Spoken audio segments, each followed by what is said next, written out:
नमस्कार, स्वागत है आपका आरपीडी न्यूज में। बांसवाड़ा जिले की घाटोल विधानसभा क्षेत्र से रकमनाथ चरपोटा ने कांग्रेस पार्टी से टिकट की मांग की है। मीडिया से बातचीत में उन्होंने बताया कि उन्हें पिछली बार भी दावेदारी पेश की थी, पार्टी के साथ खड़े रहे, लेकिन इस बार उन्हें मौका मिलना चाहिए। अगर मुझे मौका मिलता है तो घाटोल क्षेत्र में विकास में किसी प्रकार की कोई कमी नहीं आएगी। कांग्रेस पार्टी के दावेदार रकमनाथ चरपोटा के क्या चुनावी मुद्दे और क्या एजेंडे रहेंगे, जानने के लिए वीडियो में हमारे साथ अंत तक बने रहें और देखें आरपीडी न्यूज प्रधान संपादक बिरबल कड़वा की यह विस्तृत चुनावी चर्चा। राजस्थान विधानसभा के चुनाव जैसे जैसे नज़दीक आते जा रहे हैं, वैसे वैसे जो टिकट की चाह रखने वाले हैं उनकी नींद भी उड़ चुकी है। इसी स्थिति में आज हम पहुंचे घाटोल विधानसभा। घाटोल विधानसभा के जो वर्तमान में कांग्रेस पार्टी से दावेदार रकमनाथ जी चरपोटा वो हमारे साथ हैं, उनसे होने जा रहे रूबरू और करते हैं क्षेत्रीय मुद्दों की बात। और इन विशेष तौर से मैं आपको बताना चाहूँगा कि चरपोटा जी काफ़ी लंबे समय से संघर्ष कर रहे हैं और पिछली बार भी टिकट की दावेदारी में थे। अब इनके क्या विचार है स्थानीय मुद्दों को लेके और कांग्रेस पार्टी को लेके, तो करते हैं विशेष चर्चा। सर नमस्कार। नमस्ते साहब, आपको भी नमस्ते। तो रकमनाथ जी, पिछली बार भी आप कहीं न कहीं विधायक की दौड़ में थे और आपको नहीं मिला मौका, क्या कहना चाहेंगे? पिछली बार साहब मैं विधानसभा घाटोल 162 से विधायक के उम्मीदवार हेतु दावेदार था जी जी। और मैं उस समय हमारे पैनल में भी गया था, मेरा नाम तीसरे नंबर पे मेरा नाम गया था। जी जी।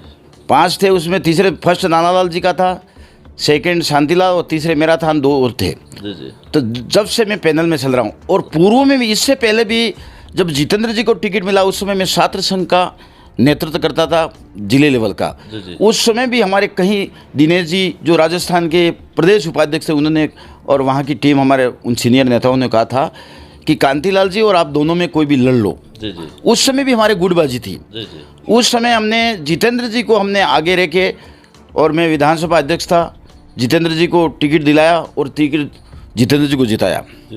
इसके बाद फिर क्या हुआ, फिर नए पैनल में आया तो घाटोल विधानसभा क्षेत्र से मैंने भी दावेदारी जताई।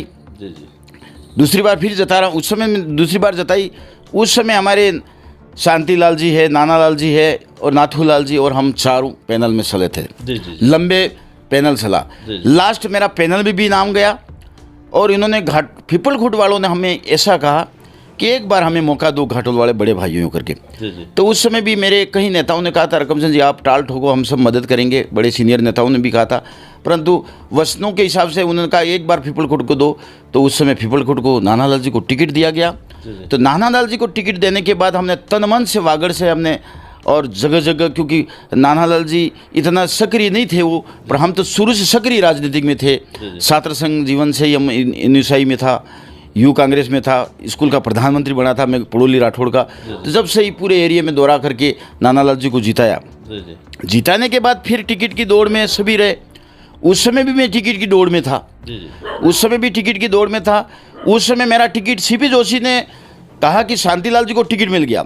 तो सीपी जोशी, शांतिलाल जी का ज़्यादा विरोध हुआ। सीपी जोशी ने कहा वायरलेस द्वारा कि नया विधानसभा अध्यक्ष को दे दिया जाए। उस समय हमारे कुछ साथी घाटोल के, वो नानालाल जी को जाके उनको निर्दलीय लड़ाया।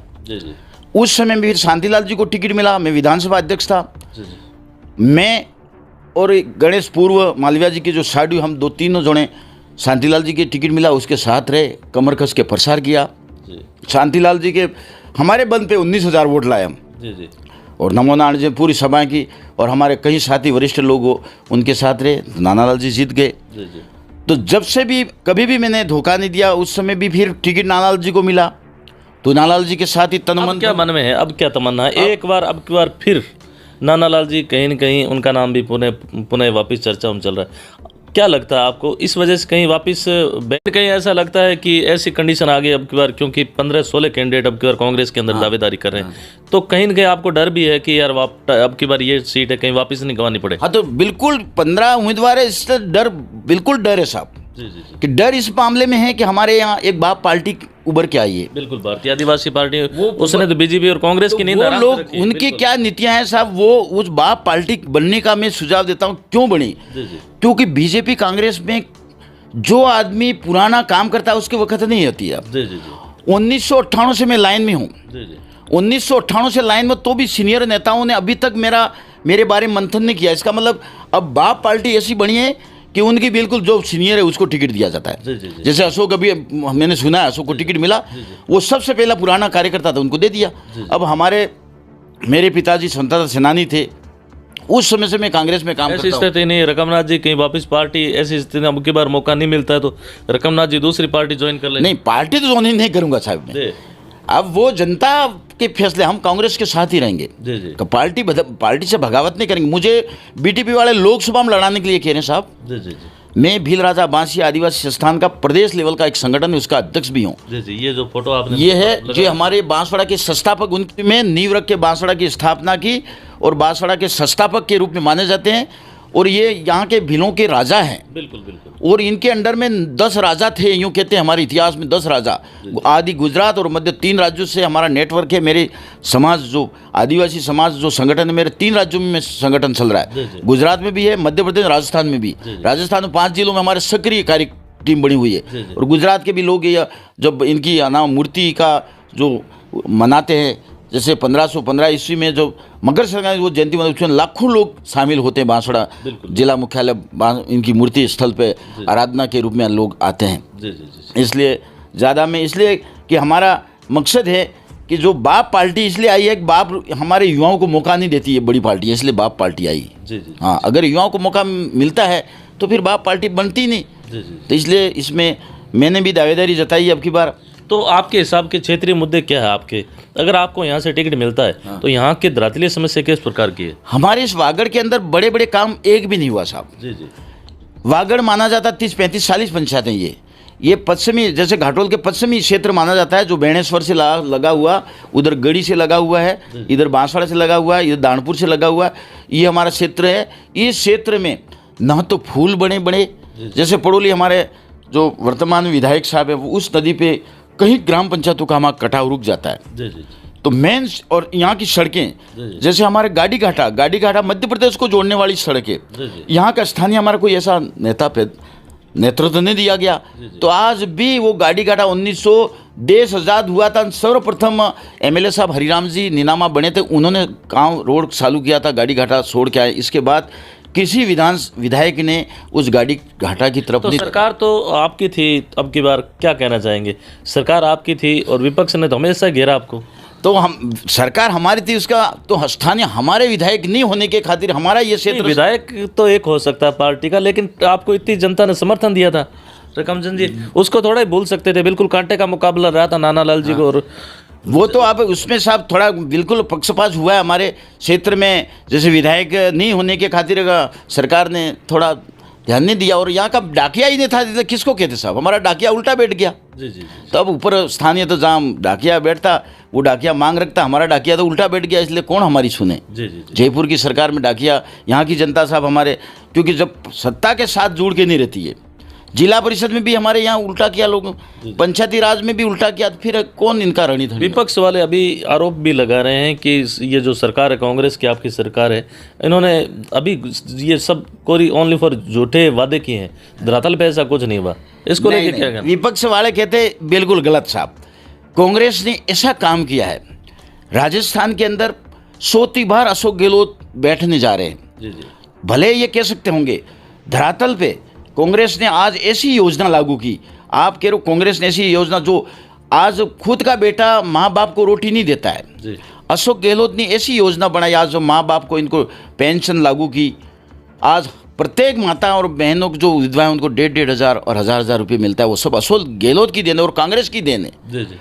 अब दूसरा, खाद्य सुरक्षा के बारे में आप देखो, आज शक्कर से लगाकर तमाम चीज़ें गरीबों को जो मार्केट लेने जाना पड़ता था, मसाला है, तेल है, वो सभी गहलोत सरकार ने ऐसी स्कीम बनाई, घर तक पहुंच रहा है। और ये स्कीम तो गहलोत कांग्रेस की स्कीम है। और ऐसी कई स्कीमें, जैसे मान लिया हमारे आदिवासियों के लिए तो शादियों के लिए न, कहीं भी यहाँ तक तो कई योजना अच्छी बनाई है आदिवासियों के हित में। कांग्रेस सरकार पे टैग लग गया फ्री का, क्या फ्री देने से चुनाव जीता जा सकता है? फ्री टैक्स, वो तो विपक्ष का तो कहेंगे ही सही भाई, विपक्ष क्यों नहीं कहेगा? विपक्ष तो अब देखो, इन्होंने तो मोदी जी ने तो 15 लाख रुपए देने की बात कही थी साहब। जब मोदी जी आए, एक देश का सर्वोपरि पद, बहुत ऊंचा पद होता है, प्रधानमंत्री कभी झूठ नहीं बोलता है। उन्होंने ऐसे 15 लाख की बात की थी, अब कांग्रेस तो दे रही इनको, अब मोबाइल भी दे के कह रहे, तो भी ये कह रहे थे वोट तो वोट, अब वोट तो जनता की विचारधारा हो सकती है, बाकी मोबाइल तो सबको दे रहे हैं, पक्ष विपक्ष सबको। अनाज में जो खाद्य मिल रहा है वो बीजेपी कांग्रेस सभी दलों को मिला। आपको नहीं लगता अब की बार जिस प्रकार से अपने नरेंद्र मोदी है प्रधानमंत्री, जिस प्रकार से सभाएं हो रही राजस्थान के अंदर, तो एक बार जो पुराना सिस्टम है, एक बार कांग्रेस एक बार बीजेपी, एक बार कांग्रेस एक बार बीजेपी, वो अब की बार राजस्थान में नहीं चलेगा साहब। राजस्थान की जनता समझ चुकी है, जो पहले परिपाटी थी कि परिपाटी एक बार कांग्रेस शासन में आती एक बीजेपी, अब की बार नहीं होगा। अब की बार कांग्रेस रिपट होगी, क्योंकि कांग्रेस ने ऐसी नीतियाँ कर्मचारी, आज हमारे जो पेंशन योजना, हमारे कांग्रेस के प्रति एक भी कर्मचारी नाराज नहीं साहब। जी जी, अशोक गहलोत की, लेकिन एक बात तो कुल मिला के तय है कि कांग्रेस पार्टी हमेशा पुरानों पे दाव खेलती है। हाँ। और उसका खामियाजा भुगतना पड़ता है, ये स्वीकार करो। सही मुद्दे की बात तो सही बात है, आप कह रहे हो, दोनों पार्टियां कह रहा हूं मैं, कांग्रेस क्यों बीजेपी भी, दोनों पार्टियां पुरानों को दाव खेलती है। उससे बाकी कांग्रेस के अंदर अगर हमारे जो खड़गे साहब ने जो गाइडलाइन बनाई थी, उस गाइडलाइन के हिसाब से अगर टिकट बंटवारा हुआ और पार्टी एकता रहेगी तो हम 155 के आंकड़े जाएगी कांग्रेस जी। हाँ। किसानों को हमेशा एक राजनीतिक मोहरा बनाया जाता है, तो अब आपकी सरकार आती है तो विशेष तौर से किसानों के लिए क्या प्रयास रहेंगे? किसानों के लिए अगर हमारी सरकार आती है, किसानों का कोई मोहरा नहीं बनाया जाता है। गहलोत सरकार ने ऐसी स्कीमें बनाई है किसानों के लिए। आज बिजली, आज जो कुओं का कनेक्शन हो रहा है, कुओं का कनेक्शन 10,000, 20,000, 30,000 लाख तक कनेक्शन पैसा आता था साहब। मेरे यहाँ कनेक्शन है, हमारे में रिश्तेदारों के लाख तक तो मैंने देखा है। आज अभी वर्तमान में जो बिल आया है तो 0 बिल आया है। खुद मेरा भी 2000। विपक्ष वाले तो कहते हैं कि अगर लाइट ही नहीं आएगी तो बिल कहाँ से आएगा? लाइट तो आएगी, किसी ने लाइट तो पैदा की कांग्रेस, बहुत ही कम आती है। सभी लाइट की बिल्कुल पूरी हम कोशिश करेंगे, लाइट 24 घंटा देने, किसानों को 24 घंटा लाइट देने की योजना बना रहे हैं। कहीं से भी लाइट ऐसी स्कीमें लाएंगे, किसान को मालामाल। किसान कुल मिला के रघुनाथ जी ये बताइए कि अगर आपको टिकट मिल जाता है, अपने क्षेत्र के लोगों को क्या कहना चाहेंगे? हम तो क्षेत्रवासी घाटोल के तमाम जो हमारे विधानसभा क्षेत्र जो गौतमेश्वर से लगा हुआ है, यहाँ बेणेश्वर से लगा हुआ है, उधर रतलाम से वहाँ तक विकास की श्रेणी में हमारा घाटोल को अग्रसर विकास की श्रेणी में लाके खड़े रहेंगे। और घाटोल में हमारे यहाँ घाटोल के मतदाताओं का थोड़ा ऐसा है कि कॉलेज नहीं हुई, मेन युवाओं का नाराजगी साहब बिल्कुल है। मैं फील्ड में घूम रहा हूँ, जब दावेदारी की सच्चाई कई पंचायतों में घुमाऊँ तो मुझे कई पंचायतों से सूचना मिली कि तुमने विद्यार्थी जीवन से राजनीति कर रहे हो और कॉलेज घाटोल में नहीं होने दी, और प्रधान और हमारे जो गरीब बच्चे हैं वो यहीं के दम पे रह जाते हैं। कई बच्चे एडमिशन नहीं लिया सर। बिल्कुल बिल्कुल। मेरे गांव में आपको बताऊंगा, ये भूमपाड़ा में 5-6 बच्चे वो एडमिशन नहीं ले सके, क्योंकि प्राइवेट कॉलेज खोल रखी है और बच्चे हैं वो, क्योंकि पैसा नहीं हुआ तो नहीं जा सकी। भूमपाड़ा में 4-5 ऐसे कहीं कॉलेज में एडमिशन नहीं दे सके। तो मेरा क्षेत्रवासी घाटोल सबसे पहला मुद्दा रहेगा कि घाटोल में महाविद्यालय खोला जाए और घाटोल मुख्यावास से जुड़कर हम कई योजना करेंगे, क्योंकि हमारा बांसवाड़ा जिले का सबसे बड़ा शहर माना जाता है घाटोल, जहाँ हरिदेव जोशी ने नेतृत्व किया है। और उस जहाँ हरिदेव जोशी जी ने नेतृत्व किया उस शहर, उस विधानसभा क्षेत्र में मुख्यावास पे कॉलेज नहीं थी, इसलिए हमें थोड़ी शर्म भी आती है कहने से कि शर्म आती है कि हमारे नेताओं ने क्या पता कॉलेज यहाँ नहीं और वहाँ पैरवी कर दी, तो इससे हमारा युवाओं नाराज है। उन युवाओं को मैं रिझाने के लिए हर धानी और गाँव में जा रहा हूँ कि अब की बार में अगर कांग्रेस जीतती, फर्स्ट कॉलेज मुख्यावास पे खोलेंगे, इसके बाद दूसरी जगह सोचेंगे, यह हमारा मकसद है। और आदिवासियों के हित में, किसानों के हित में सब कार्य कराएंगे। जैसे माही संबंधी हमारे कई धोरे रह गए हैं, बाकी हमारे जोशी जी के आने के बाद पहला ऐसा हमारा मंत्री बैठा जो 2,500 करोड़ यहाँ घाटोल में इतने किनालों की बहुत अच्छी हुई है। और कई किसानों की अभी से किसान खुश हैं, और कई धोरों का बात है तो वो मालविया जी से अवगत करा दिया, धोरे भी बनेंगे। इसलिए किसान तो खुश हो जाएगा, किसान नाराज नहीं रहेगा, किसानों के हित में ही काम करेंगे जी। तो यह थी हमारी खास मुलाकात रकमनाथ जी, जिन्होंने कांग्रेस पार्टी से घाटोल विधानसभा से टिकट की मांग की है, और इन्होंने अपने क्षेत्र के बारे में बात विस्तृत चर्चा की, और इन्होंने बताया कि अगर मुझे अब की बार कांग्रेस पार्टी से टिकट मिलती है तो विशेष तौर से यहाँ घाटोल के अंदर सबसे बड़ा मुद्दा है एक सरकारी कॉलेज खुलवाना, और इसके अलावा भी बहुत से ऐसे किसानों के मुद्दे बताए जिनका समाधान मैं वो तत्पर गति से करवाऊंगा। धन्यवाद सर, समय दे बहुत बहुत धन्यवाद। और आपको भी हमारे बांसिया नगरी, बांसवाड़ा के बांसिया स्थापना जिनका जन्म नगरी में आपको हमारे गाँव बच्चे और माता जी और से आपका तहे दिल से हार्दिक स्वागत अभिनंदन करता हूँ। धन्यवाद।